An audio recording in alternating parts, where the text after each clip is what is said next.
obviously the media are going absolutely apoplectic over the new James Comey book, which is supposedly filled with bombshells. There's only one problem. There are no bombshells in former FBI Director James Comey's new book. First of all, James Comey called this thing a higher loyalty. A loyalty to, like, the money? Because if this was all stuff of vital public import, then why exactly did he wait a year and a book contract before coming out with it?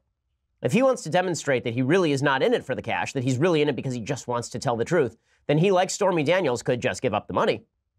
He's not going to be doing that anytime soon. And the media, I mean, they are so over the moon about this book, but they're really trying to make mountains out of not even molehills. I mean, the stories in this book are nothing. It's all James Comey's whiny opinions. Chris Wallace, I think, said it best on Fox News. He said this book is incredibly bitchy, and it really is.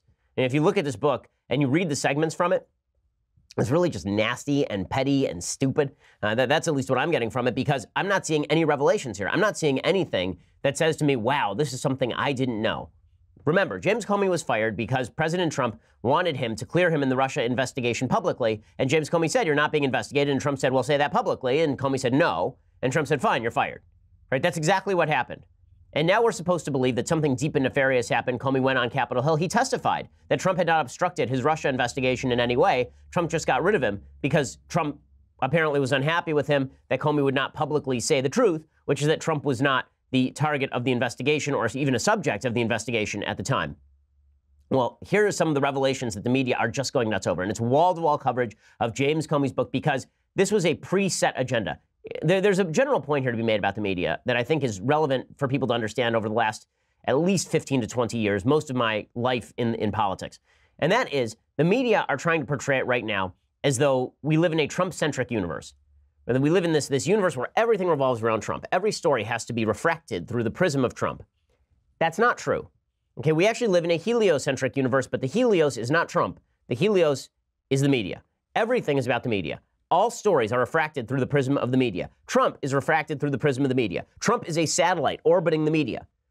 Right? The media are the grand arbiters of what it is that you see and what it is that you hear, and all of the politicians are speaking to, against, or through the media. And this has never been clearer than it is with regard to how they are treating the Comey stuff, because the Comey stuff is not even a blip, okay? This book is not even a blip. And this is not me coming at it from he's a political hack and all this kind of stuff. This is just, like, as objective as I can be about this. If there had been a bombshell in here, I would have been happy to report it to you. There is nothing. Because Robert De Niro is Al Capone in The Untouchables. He's got nothing. There's nothing here. Nothing. Zero things. Okay, so let's go through some of the supposed revelations. And here, first of all, he did an interview with George Stephanopoulos. It's supposed to air on Sunday. And here are some of the grand revelations. Again, this is all petty nonsense. Here's Stephanopoulos with Comey. How graphic did you get? I think as graphic as I needed to be. I started to tell him about the allegation was that he had been involved with prostitutes in a hotel in Moscow in 2013 during a visit for the Miss Universe pageant, and that the Russians had filmed the episode. And he interrupted very defensively and started talking about it. You know, do I look like a guy who needs hookers? And I assumed he was asking that rhetorically. I didn't answer that, and then I just moved on and explained, sir, I'm not saying that we credit this. I'm not saying we believe it. We just thought it very important that you know. Did you tell him you thought it wasn't true, or you didn't know if it was true or not? I never said I don't believe it, because I couldn't say one way or another. How weird was that briefing? Really weird. It was almost an out-of-body experience for me. I was floating above myself, looking down, saying, you're sitting here briefing the incoming president of the United States about prostitutes in Moscow. He says he may want me to investigate it to prove that it didn't happen. And then he says something that distracted me, because he said, you know, if there's even a 1% chance my wife thinks that's true, that's terrible. And I remember thinking, how could your wife think there's a 1% chance you were with prostitutes peeing on each other in Moscow? I'm a flawed human being, but there's literally zero chance that my wife would think that was true. So what kind of marriage to what kind of man does your wife think there's only a 99% chance you didn't do that? And I said to him, sir, when he started talking about it, I may order you to investigate that. I said, sir, that's up to you, but you'd want to be careful about that, because it might create a narrative that we're investigating you personally. And second, it's very difficult to prove something didn't happen. Did you believe his denial? Honestly, never thought these words would come out of my mouth, but I don't know whether the current president of the United States with prostitutes peeing on each other in Moscow in 2013. It's possible. Okay, this is such nonsense, stupidity. Okay, there's no evidence whatsoever to suggest that Donald Trump was having prostitutes pee on him in Moscow. Honest to God, if the president wanted to, the president doesn't have to pay anyone to pee on him. He's got the media doing it to him full time for free. Right? George Stephanopoulos is peeing on him. Okay, he doesn't need Russian prostitutes doing it for him. But James Comey sitting there and going, you know, it's just insane that the president of the United States would ask me to investigate this thing. And then in the same breath, like literally in the same sentence saying, I don't know if it's true though. I mean, it's possible. Well, if it's possible, then what are you complaining about him saying he wants it investigated to get to the bottom of it? Like you think it's sort of true.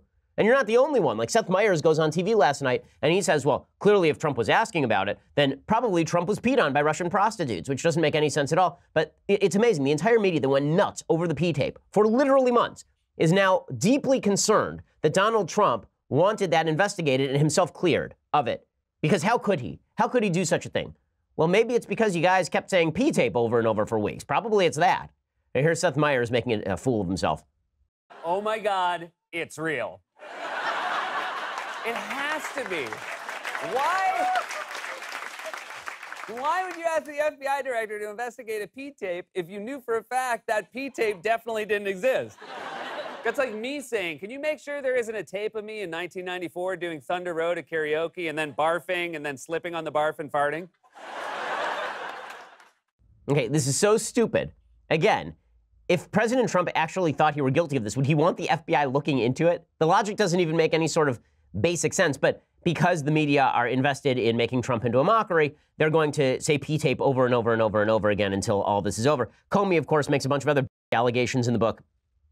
And again, he talked to Stephanopoulos about this. Here's some more of what he had to say to George Stephanopoulos in his big primetime interview that's coming on Sunday. Ooh, it's earth-shattering, except for the fact that all this is really about, as Nate Silver put it, not a man of the right. Nate Silver says his book shouldn't be called A Higher Loyalty. It should be called A Higher Royalty. Here is James Comey talking with Stephanopoulos. President-elect Trump's first question was to confirm that it had no impact on the election. And then the conversation, to my surprise, moved into a PR conversation about how the Trump team would position this and what they could say about this. They actually started talking about drafting a press release with us still sitting there. And the reason that was so striking to me is that that's just not done. That the intelligence community does intelligence, the White House does PR and spin.